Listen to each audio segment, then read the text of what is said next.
Como Satanás impede nossas orações. Testemunho de John Molinder.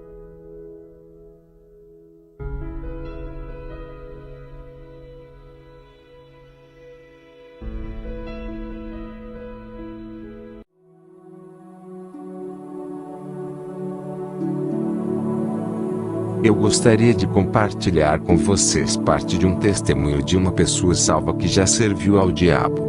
Quando ouvi dar o seu testemunho, eu não queria acreditar, pois foi muito desafiador. Tive que jejuar diante do Senhor por 10 dias, perguntando-lhe: Senhor, isso é verdade? Foi nesse momento que o Senhor começou a me ensinar as coisas que acontecem no reino espiritual quando oramos. Este homem nasceu depois que seus pais tinham se dedicado a Lúcifer. Quando ele ainda estava no útero, eles realizaram vários rituais para dedicá-lo ao serviço de Lúcifer. Aos 4 anos de idade, ele começou a exercer o seu poder espiritual e seus pais começaram a temê-lo. Quando ele tinha 6 anos de idade, seu pai o levou a algumas bruxas para que elas o treinassem. E aos 10 anos, ele já fazia tremendas façanhas para o reino do diabo. Ele já era temido por bruxas comuns. Ele ainda era um menino, mas já era tão terrível nas coisas que fazia. Quando fez 20 anos já era um jovem com muito sangue em suas mãos. Ele matou à vontade. Tinha a capacidade de deixar o seu corpo através da meditação transcendental. E ele podia levitar. Às vezes seu corpo se levantava do chão e ficava no ar. Às vezes, ele entrava em transe e deixava seu corpo. Seu corpo ficava para trás, enquanto ele saía para o mundo, através de uma prática chamada viagem astral. Ele foi usado por Satanás para destruir ou dividir muitas igrejas, e levou à ruína muitos pastores. Um dia, ele foi designado para destruir uma igreja que estava em campanha de oração. Havia muita confusão e divisão na igreja.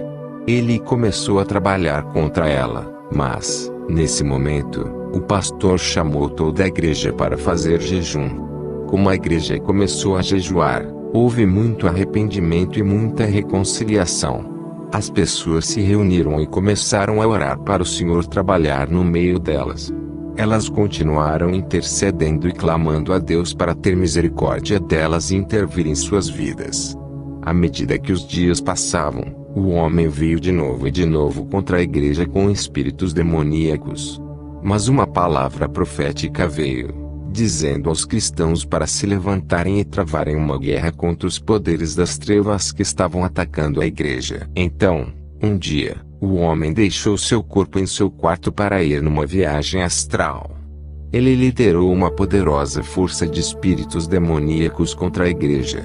Agora, este é o seu testemunho. Seu espírito moveu-se através do ar sobre a igreja e tentou atacá-la, mas havia uma cobertura de luz sobre a igreja. De repente, um exército de anjos atacou e lutou contra eles no ar. Todos os demônios fugiram, mas ele foi preso pelos anjos. Sim, preso por anjos. Ele encontrou-se detido por cerca de 6 anjos. Trouxeram-no através do telhado bem diante do altar da igreja. Ele apareceu lá enquanto as pessoas estavam orando. Elas estavam em profunda oração, engajadas na batalha espiritual, ligando e quebrando e lançando para fora. O pastor estava na plataforma conduzindo as orações e a guerra. O Espírito do Senhor falou com o pastor: o jugo foi quebrado e a vítima está aí atrás de você. Ajude-o por meio de libertação. Quando o pastor abriu os olhos, ele viu o rapaz deitado ali. Seu corpo estava com ele, ele estava em seu corpo. O jovem disse que não sabia como seu corpo se juntou a ele, ele o tinha deixado para trás em sua casa. Mas lá estava ele em seu corpo. Ele não sabia como tinha entrado, tudo o que sabia era que o anjo o trouxe através do telhado. Ora, estas coisas são difíceis de acreditar. O pastor silenciou a igreja e disse-lhes o que o Senhor tinha falado com ele. E então perguntou ao jovem: quem é você? O jovem estava tremendo, pois os demônios começaram a sair dele. Então eles oraram por sua libertação e logo após ele começou a compartilhar sua história. O jovem se converteu ao Senhor e agora é um evangelista pregando o evangelho. e está sendo usado pelo Senhor na libertação de outras pessoas. Uma noite, eu fui a um jantar. A única razão pela qual eu fui era que alguém tinha me dito que este jovem estaria lá e eu estava muito curioso para vê-lo e descobrir se a história era verdadeira. Então eu participei do jantar, e mais tarde foi dada a ele a oportunidade de dar o seu testemunho. Ele falou sobre muitas coisas. Às vezes ele chorava por causa das coisas que tinha feito. Quando terminou, ele fez um apelo. Havia muitos pastores na sala. Ele disse: "Rogo a vocês, pastores, por favor ensinem o povo a orar. As pessoas que não oram podem ser usurpadas em qualquer coisa pelo diabo, e existem maneiras que o inimigo usa para explorar suas vidas e suas orações. O inimigo sabe como explorar as orações daqueles que não sabem como orar. Ensinem as pessoas a usar a armadura espiritual que Deus proporciona." Efésios 6:13-18. Então ele contou como levou expedições através do ar. Ele ia com outros agentes satânicos e muitos espíritos demoníacos. Era como se eles estivessem trabalhando em turnos, da mesma forma que você tem que ir trabalhar no seu turno. Ele tinha um turno regular, no qual ele era obrigado a ir e travar guerra nos céus. Ele disse que, nos lugares celestiais, no mundo espiritual, quando a terra é coberta por um manto de escuridão, a cobertura é tão densa que é como rocha sólida, e abrange toda a área. Os espíritos são capazes de ir por cima e por baixo dessa cobertura e, de lá, influenciar os acontecimentos na terra. Quando os maus espíritos e os agentes satânicos humanos terminam seus turnos, eles vão para a terra nos pontos de aliança, na água ou na terra, para revigorar seus espíritos. Como eles revigoram seus espíritos? Pelos sacrifícios que as pessoas fazem nestes altares. Eles podem ser sacrifícios de feitiçaria, derramamento de sangue de todos os tipos, incluindo aborto, guerra e sacrifícios humanos e animais. Podem ser sacrifícios de moralidade sexual, nos quais as pessoas praticam perversões sexuais e todo tipo de promiscuidade. Tais atos fortalecem esses poderes. Existem muitos tipos diferentes de sacrifícios. Ele disse que quando os agentes satânicos estão nas regiões celestiais e os cristãos começam a orar na terra, as orações dos cristãos aparecem para eles em 3 formas. Todas elas aparecem como fumaça que está subindo em direção ao céu. Algumas orações aparecem como fumaça que deriva ao longo e desaparece no ar. Estas orações vêm de pessoas que têm pecado em suas vidas que não estão dispostas a tratá-los. Essas orações são muito fracas, pois elas são desintegradas e desaparecem no ar. Outro tipo de oração é também como fumaça. Levanta-se para cima até atingir a rocha, mas não consegue romper a rocha. Estas orações geralmente vêm de pessoas que tentam se purificar, mas não têm fé quando oram. Elas costumam ignorar os outros aspectos importantes que são necessários quando alguém ora. O terceiro tipo de oração é como a fumaça que está cheia de fogo. Quando sobe, é tão quente que, quando atinge a rocha começa a derreter como cera, perfurando a rocha e atravessa. Muitas vezes, quando as pessoas começam a orar, suas orações parecem com o primeiro tipo. Mas como elas continuam orando, suas orações mudam e tornam-se como o segundo tipo de oração. E como elas continuam orando, de repente, suas orações inflamam em chamas. Suas orações tornam-se tão poderosas que perfuram a rocha. Muitas vezes os agentes do mal notam que as orações vão mudando e chegando muito perto de se tornar fogo. Estes agentes, então, comunicam outros espíritos da terra e dizem-lhes: distraia essa pessoa da oração. Impeçam-nos de orar. Detenham-nos. Muitas vezes, os cristãos se rendem a essas distrações. Eles estão buscando, arrependendo-se e permitindo que a palavra examine o seu espírito. Sua fé está crescendo. Suas orações são cada vez mais focadas. Então o diabo percebe que suas orações estão ganhando força, e as distrações começam. Telefones tocam. Às vezes, No meio de oração muito intensa, o telefone toca e você acha que pode ir atendê-lo e, em seguida, voltar e continuar orando. No entanto, quando você volta ao início. E é isso que o diabo quer. Outros tipos de distrações surgem em seu caminho. Elas podem tocar seu corpo, trazendo dor em algum lugar. Elas podem fazê-lo ficar com fome, fazendo com que você queira ir para a cozinha preparar algo para comer.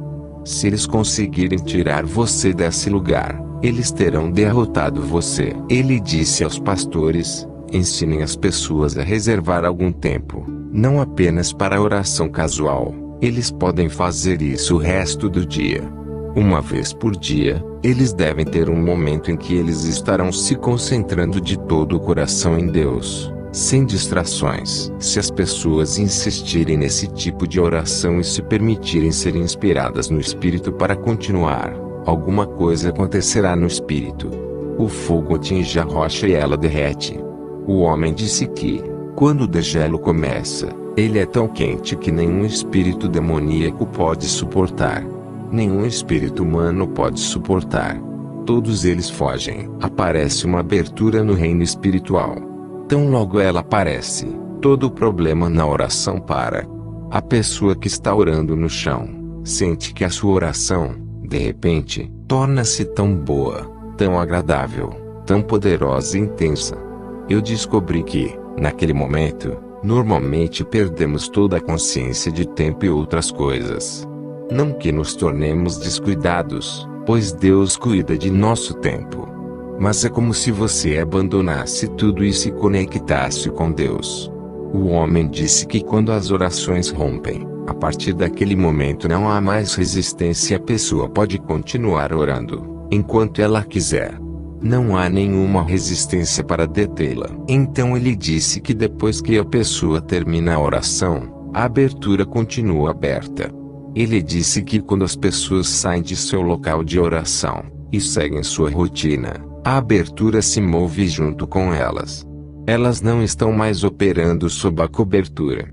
Elas estão operando sob um céu aberto.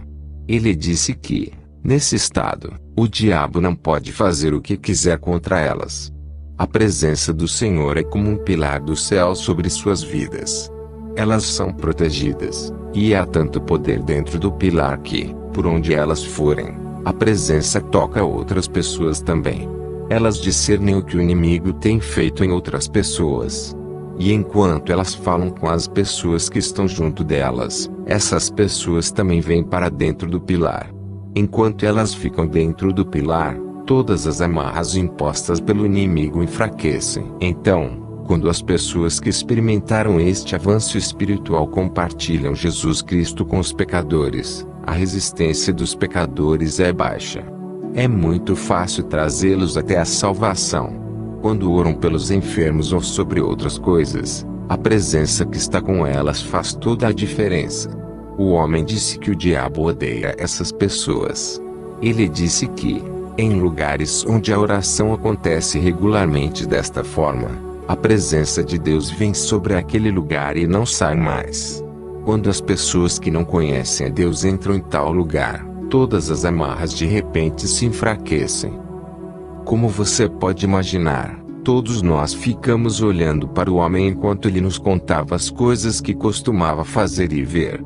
Em seguida, ele nos disse o que os inimigos faziam para aqueles que rompiam em oração. Ele disse que marcavam essas pessoas e os estudavam.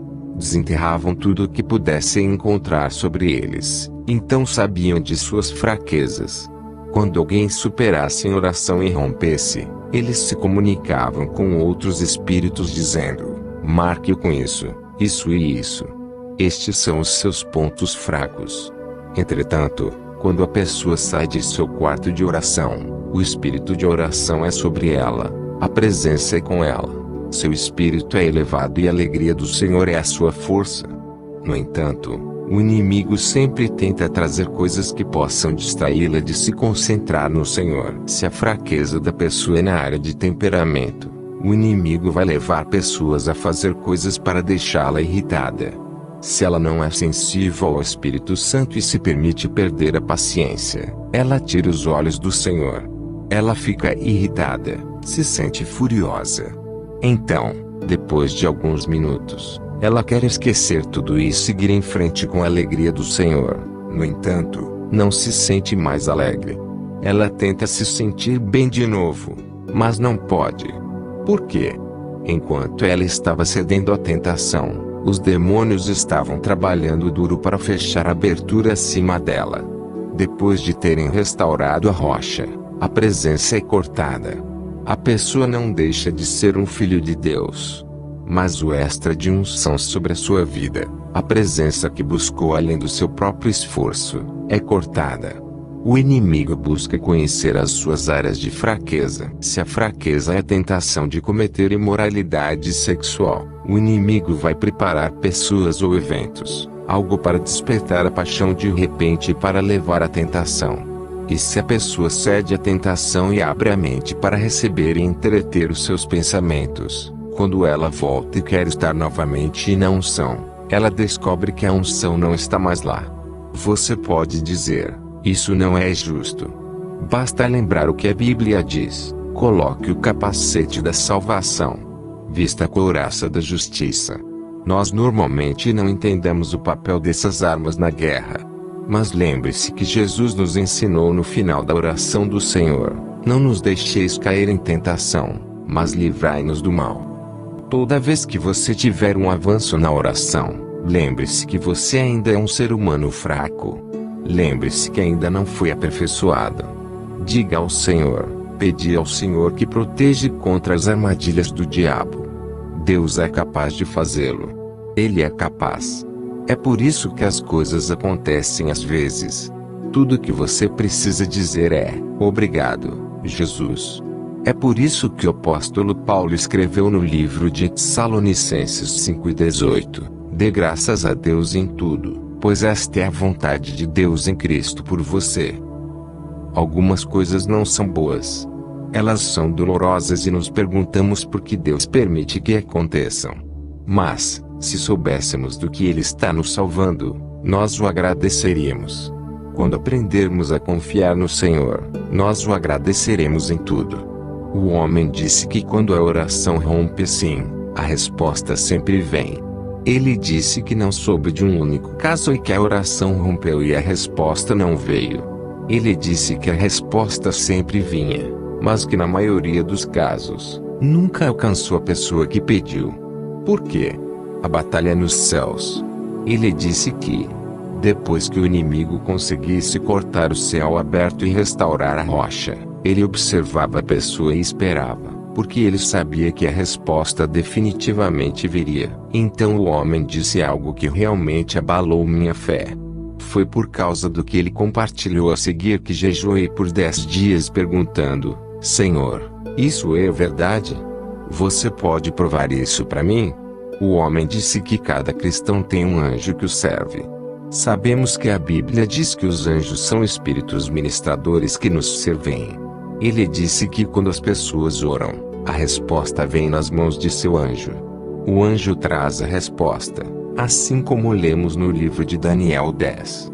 Então ele disse algo que era difícil receber: se aquele que ora sabe da armadura espiritual e está vestido com ela, a resposta vem por um anjo que também está vestido com a armadura completa. No entanto, se a pessoa que ora não se preocupa em estar vestida com a armadura espiritual, seu anjo vem a ela sem armadura espiritual. Quando os cristãos são descuidados com os tipos de pensamentos que entram em suas mentes e não lutam a batalha na mente, seus anjos vêm a eles, sem capacetes. Qualquer arma espiritual que você ignorar na terra, seu anjo não a tem quando ele te serve. Em outras palavras, nossa armadura espiritual não está protegendo nossos corpos físicos, está protegendo nossas façanhas espirituais. O homem disse que, como um anjo estaria vindo, eles o veriam, encontrariam as áreas que estavam descobertas, e em seguida, atacariam essas áreas. Se ele não tinha capacete, eles atirariam em sua cabeça. Se ele não tinha um peitoral, eles atirariam em seu peito. Se ele não tinha sapatos, eles fariam um fogo, e o obrigariam a andar através do fogo. Agora, estou apenas repetindo o que o homem disse. Na verdade, nós lhe perguntamos: os anjos podem sentir o fogo? Você sabe o que ele respondeu? Lembre-se, este é o reino espiritual. Eles são espíritos que lidam com os espíritos. A batalha é intensa. Quando domina um anjo de Deus, a primeira coisa que eles vão atrás é a resposta que ele está carregando, e a roubam dele. Então, eles dão a resposta a pessoas que estão envolvidas em ocultismo ou bruxaria, para que possam dizer: eu consegui isso por meio de bruxaria. Então o homem disse que eles não ficavam satisfeitos em apenas roubar a resposta. Eles também queriam deter o anjo. Eles começariam a lutar contra ele. E ele disse que às vezes eles teriam sucesso em segurar e amarrar o anjo. Ele disse que, quando isso acontece, o cristão na terra se torna uma vítima também. Eles podem fazer qualquer coisa para este cristão porque ele fica totalmente sem auxílio no reino espiritual. Perguntei-lhe: você quer dizer que um anjo pode ser mantido em cativeiro pelas forças demoníacas? O homem não conhecia as escrituras na época em que ele estava dizendo tudo isso. Ele não conhecia os versículos. Ele estava apenas compartilhando sua experiência. Ele disse que não conseguiam segurar o anjo por muito tempo porque, como outros cristãos orariam em outro lugar, reforços viriam e o anjo sairia livre. No entanto, se o cristão responsável não orasse por ele, o anjo permaneceria em cativeiro. Então, o inimigo enviaria seu próprio anjo para o cristão como um anjo de luz. É assim que o engano vem: falsas visões e falsas profecias, falsas orientações ou conduções no espírito e a realização de todos os tipos de decisões erradas.